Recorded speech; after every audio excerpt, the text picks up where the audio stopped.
Chers auditeurs, nous sommes très heureux encore de pouvoir vous raconter une histoire. Vous savez que mardi passé, je vais raconter Saint Nicolas, un grand saint populaire, mais une petite correction où j'ai omis. Quand je disais il est dans le pays de la Turquie, mais à l'époque c'était sous l'influence grecque. Et les Turcs sont bien arrivés après. Mais ce que j'ai dit, les pays, les Pataré, Mir, ce sont maintenant sous l'autorité des Turcs. Voilà une petite correction. Aujourd'hui, je vais vous raconter une grande mystique très inconnue dans le royaume de France. En effet, les mystiques que vous connaissez le plus, c'est quand même Sainte Marguerite et aussi Petite Marthe Robin. Mais il y en a d'autres, comme Yvonne Aimée de Malestroit, que je vous raconterai un jour. Mais nous allons dans un pays peu connu de chez nous, mais une terre de saints, la Bretagne. Voilà comment l'histoire commence. C'est à Kerber, près de Plogoff, à 3 kilomètres, un homme s'amène. Je suis Martin le Pouilleux. Venant, j'ai faim, j'ai sommeil, je voudrais, si je peux, dormir chez vous. Mais mon pauvre homme, nous avons déjà 8 enfants Mais cependant, Madame Danzy dit « Ah non, c'est pas chrétien. On va accueillir cet homme. Regarde, la cheminée est grande. On a enlevé les cendres, mais les pierres de l'âtre sont encore chaudes. » Et c'était la coutume à l'époque, une bonne coutume, certes. On va faire la prière. On disait le Pater, l'Ave Maria, les 3 actes de foi, d'espérance et de charité. Et là, cet inconnu fit le grand signe de croix. Dieu bénit cette maisonnée. Et chacun éteignait, et lui s'endormit. Les parents, le lendemain matin, se lèvent très tôt. Il n'y avait pas de télévision, donc les gens étaient rapides. « Oh, il n'est plus là notre âme !» Je vois. Mais la porte est restée toujours fermée. Madame Danzy se dit « Oh, ça vient de Dieu. » Et ils eurent leur 9e enfant, Catherine Olive de la famille Danzy. Oh, qu'elle était bien cette petite et tout. Mais cependant, on remarqua quelque chose. Les frères et les sœurs étaient soit à l'école, soit au travail. Cependant, elle va à Plogoff et là, sa mère travaillait. Sûrement qu'elle était lingère. On charroyait le linge sur une brouette plate et on gagnait sa vie comme on pouvait. Son père, bien sûr, était un pêcheur. Et là, sa mère revient du travail en fin d'après-midi. « Mais qu'est-ce qui se passe, ma petite? La porte est ouverte. Qu'est-ce qui est entré? »« Maman, j'ai vu un petit ami. »« Comment il est? »« Oh, il est habillé d'une robe qui allait jusqu'au bas des pieds et les cheveux bouclés. »« Oh, ma fille, toi et la maman avaient deviné que c'était l'enfant Jésus. » Et elle y alla souvent à l'église de Plogoff, 3 kilomètres, mais les gens, 3 kilomètres, c'était rien. Et là, elle va à l'église de Plogoff, l'église patronnée par Saint Pia. Je dis ça pour les grands historiens, c'est un saint irlandais. Et puis, voilà que apparaît un petit enfant. Mais qui es-tu? Mais t'es mon ami Jésus? Où habites-tu? J'habite dans cette maison. Oh! Mais si tu veux, tu pourrais venir jouer avec moi, bien me voir de temps à autre. Oh, je le ferai bien. Et bien sûr, elle avait ce don, comme d'autres de notre grande vénérable Benoîte. Si dans le même moule, ce que je vous dis n'est pas surprenant, et bien sûr, elle grandit. Mais voilà que Jésus lui apparaissait et lui dit, tu iras au 16 rue Tournefort, chez les sœurs bénédictines du Saint-Sacrement, fondées par Malky du XIIIe siècle.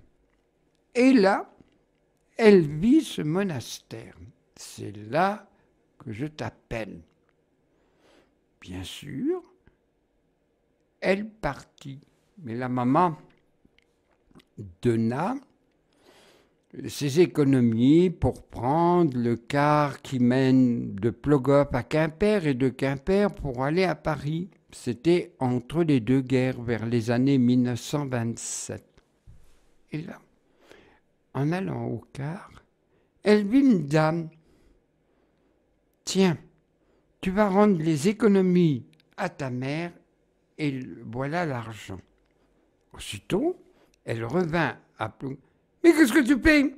Quand on est breton, on dit oui, on dit non, mais on ne dit pas des oui, mais non, non. Maman, c'est une belle dame qui m'a donné cet argent. La mère comprenait. Et elle alla, bien sûr, au 16 rue Tournefort, et elle reconnut par une vision que Jésus a permis. Elle vit, comme elle avait vu dans le songe, le monastère du 16 rue Tournefort. Elle fut bien accueillie, un peu attristée de quitter sa mère, son père, ses frères et sœurs. Et là, dans une communauté religieuse, surtout à cette époque, on leur donne du travail assez dur, ingrat, comme par exemple au moment du printemps, mai-juin, il y a les fraises et on lui a donné un bâton pour éviter que les oiseaux viennent picorer. Il est vrai que ces fraises, c'était des fraises biologiques, c'est plus maintenant comme des fraises chimiques.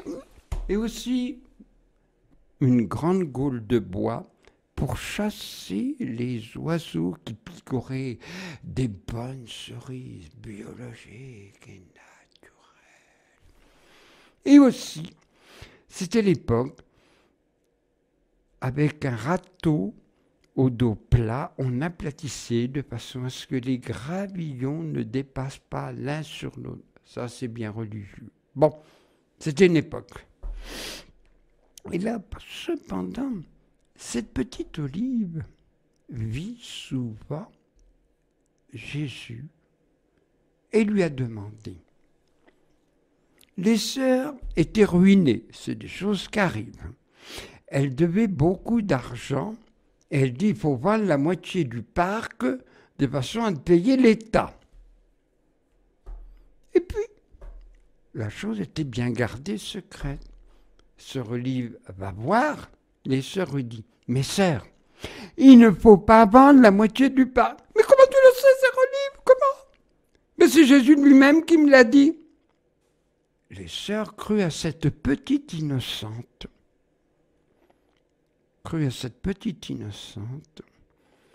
Et là, peu de temps après, il put jeter dans le parloir une bourse d'argent. Le compte y était pour payer ce que l'État demandait. Et il était écrit « Priez pour une âme qui est en grand danger ». Oh, petite sœur Olive, oui, oui, vraiment, on est sauvés. Et sœur Olive était admirée, aimée et tout. Cependant, Jésus lui apparut beaucoup de fois, comme ce fut pour la vénérable Benoîte de Chêne ou dans notre diocèse. Aussi, là, Jésus lui apparut. Désormais, tu t'appelleras sœur Olive du Christ roi. Je veux faire construire une église dédiée à Christ le roi, prince de la paix, maître des nations. Mais elle alla voir ses 3 sœurs prières et lui dit « Mais on n'a pas d'argent, tu le sais bien, sœur Olive, on n'a pas d'argent pour emprunter de tels travaux, construire une église. » Avec l'autorisation, comme cela se paie, elle alla faire l'aumône à Notre-Dame de Paris, au Sacré-Cœur de Paris, à Notre-Dame-des-Champs et Notre-Dame de Clignancourt.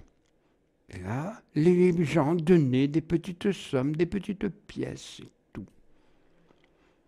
Et ce qui est mystérieux, quand je vous dis, c'est une histoire incroyable. Quand Jésus, elle voyait Jésus comme le Padre Pio voyait, le monde invisible, et elle remettait une image et Jésus bénissait. Oh, je me dis en moi-même, quel beau. Mais si je l'avais eu, je l'aurais encore perdu dans les papiers. Donc c'est bien comme ça. Et là, bien sûr, le père Léa, qui était un spiritain habitant près de Roure, Tournefort, il connaissait bien cette petite sœur élue de Dieu. Et l'Irlande, parmi les 33 pays qui donnèrent le plus, ce fut l'Irlande. Et bien sûr, il y eut 2 cardinaux protecteurs, le cardinal Dubois et le cardinal Verdier, qu'on connaît plus parce qu'il est plus près de nous. Verdier, XXe siècle. Aussi, voilà que entre 1935 et 1935-40, fut édifiée cette église rapide. Cependant, Jésus a fait une prophétie que sœur Olive a répétée souvent.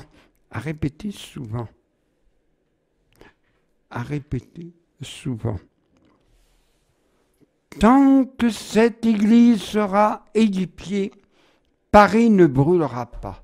Oh, vous avez appris ça, frère Martin? Je vais vous donner des preuves. Dieu se cache toujours derrière une œuvre, derrière un homme. En effet, Paris était occupé par les Allemands.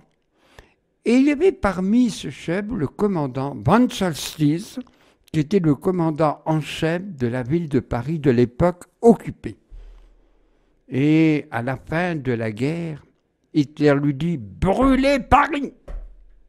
Brûlez Paris. Il lui a téléphoné 3 fois. Et ce général dit « Mais, mon Führer, j'attends que mon armée, votre armée, soit partie pour brûler Paris. » Eh bien, Paris doit brûler. Et lui n'obéit pas à l'ordre fou de Hitler. Paris fut sauvé. Je ne vais pas vous faire, je vous conseille, pour bien avoir l'authenticité de ce que je vous dis, un beau film qui dure très longtemps, mais très beau, 2h30, Paris brûle-t-il. Mais ce dont le film ne pouvait pas relater, et vous avez raison de nous écouter à RCF, grâce à cette prophétie de Jésus, l'Église du Christ roi, prince de la paix, maître des nations, Paris fut épargné. Dieu, je répète, Dieu se sert toujours des hommes, ils se cachent derrière. Alors surtout, n'attribuons pas « c'est grâce à moi ». Non, il était l'instrument de Dieu sans le savoir. Aussi, sœur Olive, Jésus lui a demandé une chose mystérieuse, comme à la vénérable Benoît. Il lui a dit « Veux-tu réparer les offenses qui me sont faites ?» Mais bien sûr, mon Jésus! Ça nous paraît un peu extravagant, même répulsif. Elle a accepté, elle a souffert la passion de Jésus, comme la vénérable Benoît, comme Yvonne de Malestroit et bien d'autres grands mystiques qui aident à soutenir l'œuvre de Dieu, l'Église et notre pays. Vous me direz, mais vous inventez, frère. Ah non, pas du tout. Pas du tout. Pas du tout. Christ roi vient quand Pilate lui dit « Qui es-tu ? Je suis roi. » En effet, tu l'as dit. Prince de la paix, c'est le prophète Isaïe qui a dit « Un prince de la paix. » Et maître des nations, c'est mis dans le livre de l'Apocalypse. Donc, tout est rassemblé en cette mystique. Bien sûr, Jésus ne veut pas conquérir un pays par la force. Non, c'est par le cœur sacré de Jésus qui veut conquérir les cœurs, mais il demande toujours notre avis. C'est la différence du Christ roi. Et bien sûr, comme beaucoup d'autres mystiques, notre pays, la France, avait une vocation donnée par Saint Rémy, le premier pays, la fille aînée, la France. Aujourd'hui, cette fille aînée devient fille prostituée, mais viendra un jour, je ne le sais pas, où elle retrouvera, comme l'enfant prodigue, Dieu et ses lois, ses bonnes lois. Prions bien pour notre pays, Aussi, sœur Olive avait le don des langues. Et elle a été en Irlande voir Edmond Valera, qui était Premier ministre et président de la République. Elle fut reçue avec... Mais ce n'était pas sœur Olive qu'on accueillait. C'était, à travers elle, Jésus, prince de la paix, maître des nations. Et là, bien sûr, par des sœurs énergiques, les sœurs de Cluny, vous savez que les prieurs sont des femmes énergiques. Et l'histoire l'a prouvé, ne serait-ce qu'une sainte qu'on connaît peu, Anne-Marie Jaboué, qui a été en Afrique. Et bien sûr, elles étaient conquises par ce petite sœur. Bien sûr, elle a été exilée. Quand on a un amour de Jésus, il y a la souffrance physique, il y a la souffrance morale et aussi l'exil. Elle put exiler de 58 à 68. Et là, il y avait un brave curé qui lui dit « Mon père, vous voulez du monde? Allez, vous voulez du monde? Vous avez marqué Saint-Louis ?» Marquez simplement « École du Christ roi ». On ne comprend pas pourquoi l'administration a donné l'autorisation. C'est une chose incroyable. Mais sœur Olive, en elle-même, est incroyable. Et bien sûr, son école se remplit. Aussi, sœur Olive put rappeler le 2 mai 68. Le 2 mai 68, où la France était en effervescence. En effervescence. On se promenait dans les rues, on criait. Mais je redirais, c'est de ma part personnelle, c'était la révolution des mœurs de 68. Ça, c'est une autre affaire. Et bien sûr, Je saute parce que ce relis, c'est le 2 février 1977. C'est pour vous situer dans l'histoire. C'était sous la présidence de Giscard d'Estaing et c'était sous le pontificat de Monseigneur Marty. C'est pour vous situer dans l'histoire. L'église du Christ roi, prince de la paix et maître des nations, fut détruite. Alors, que pouvons-nous penser? Mais quand un prophète ou une femme comme Sœur Olive ou Vénérable Benoît, elles ne sont pas comprises et c'est pris dans l'oubli du temps.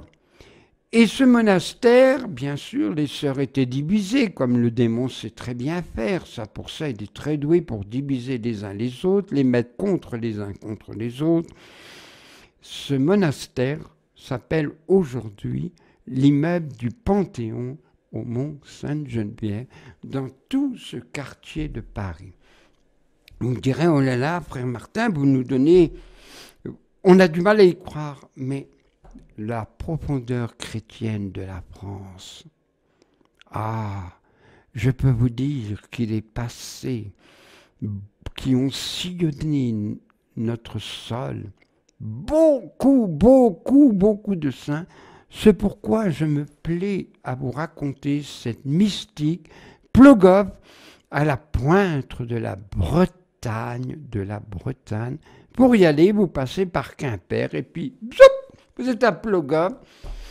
Voilà, je n'entre pas trop dans les détails, mais j'ai fait un tableau, voilà, des saints par an. Et quand vous irez à Plogoff, il y en a qui sont pour, il y en a qui sont contre, mais ça, c'est français. Le jour où les Français sont tous d'accord, on se dit, tiens, qu'est-ce qui se passe? Merci, bon peuple de Dieu, que Dieu te bénisse.